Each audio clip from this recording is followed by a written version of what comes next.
Hello and welcome to this video, which is number 4 in the series. This will be a tiny bit longer because the quotation we're going to look at, the Damned Juggernaut, will be relevant to whatever essay you're writing. You're guaranteed to want to put this one in, so it's a little bit longer. Well, sir, the two ran into another naturally enough at the corner, and then came the horrible part of the thing, for the man trampled calmly over the child's body and left her screaming on the ground. It sounds nothing to hear, but it was hellish to see. It wasn't like a man. It was like some damned juggernaut. Right, let's analyse the quotation. This is a bizarre simile. Juggernaut does not just refer to something that destroys all in its path. It's also massive. This contrast, together with the adjective damned, emphasises the power of Hyde's evil to Enfield, not necessarily to us. However, the reader is gradually becoming aware that this is ironic, as Hyde is only little. The damned juggernaut also symbolises not just Hyde's evil, but the evil of all men, as Enfield, the doctor, and the girl's family are just about to demonstrate. So I'm still looking at this quotation, but I have a further point to make about it. However, Stevenson is also ironic here. Hyde is portrayed as incredibly evil, damned juggernaut. Yet all he has done is knock over a young girl, and it was an insignificant event. Nothing to see, is what Enfield says about it.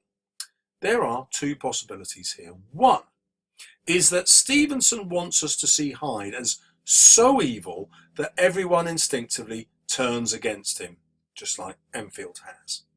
But the other possibility is that Hyde just lacks sympathy or empathy for this girl, but is not yet evil at all. All that's happened is, boom, they've collided and he's walked on. No big deal.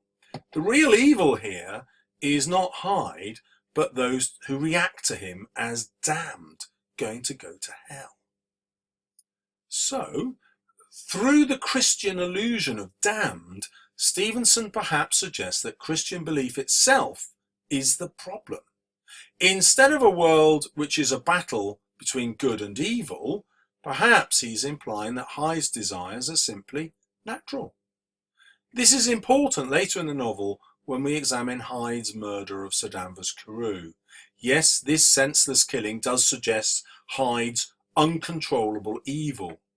However, another reading will look at its cause, which is Jekyll's suppression of Hyde's desires and his imprisonment inside Jekyll's body.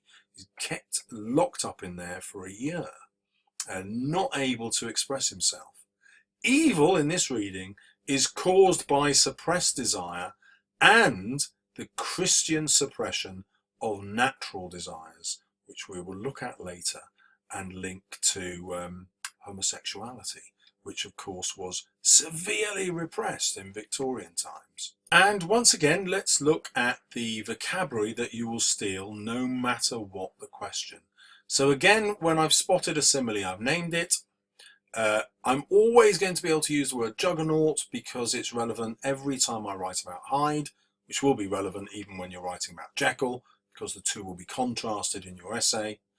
Now, this word contrast has come up again, and there's quite a lot about contrast in my guide to the English language exam, because all literature is written around contrast, and not many teachers are teaching this technique. And as soon as you start writing about contrast, it triggers something in the examiner's mind, which is this: aha, a sophisticated reading, I like this, I want to give it a top mark. The other ways of getting top marks are showing that you are evaluating, so using connectives like however suggests that you have more than one idea in mind and therefore weighing them up and evaluating. Another easy trick to show that you're sophisticated is to look for irony, so pay attention to these videos where these descriptions of Hyde are ironic, and you'll be able to reference those in the exam and get the marks. You're always looking in description for how it is symbolic, so symbol, symbolize, symbolizes, symbolic, always going to be relevant to your essay. And then this theme that Stevenson is writing about the evil inside all men, or all middle-class men, depending on your interpretation of the novel. I should say novella, sorry, I keep making that mistake. We got however again, I haven't bothered to highlight it. Ironic appears again here. Portrayed, just because it gives you some variety instead of always saying shows. That word possibilities and possibility appears again. Why? Because it shows I'm being evaluative again, which is right at the top of the mark scheme. Possibly this, possibly that. I'll weigh it up and evaluate. And then finally on this page, evil will always be relevant to any question that you're answering. And then my final slide that we looked at has the appearance again of that word illusion, which appeared in one of the early videos. You should remember what that means. Perhaps, there you go, that tentative language, like however, which shows you're weighing things up again. And then evil, I won't bother mentioning it. Jekyll's suppression of Hyde's desires. And then you will always be able to use that phrase because it will be relevant to any question about Jekyll or any question about Hyde. And we can argue that most of Hyde's tragedy, and in fact Jekyll's tragedy, stems from how those desires are suppressed. Because when Jekyll allows Hyde to do what he wants, like he did at the beginning, well, there's no real harm done, as we've seen. This little girl just bumped into Hyde, and the girl's family ends up with £100. I mean, and £100, you know, over 120 years ago, that's a big deal. And the girl's totally uninjured.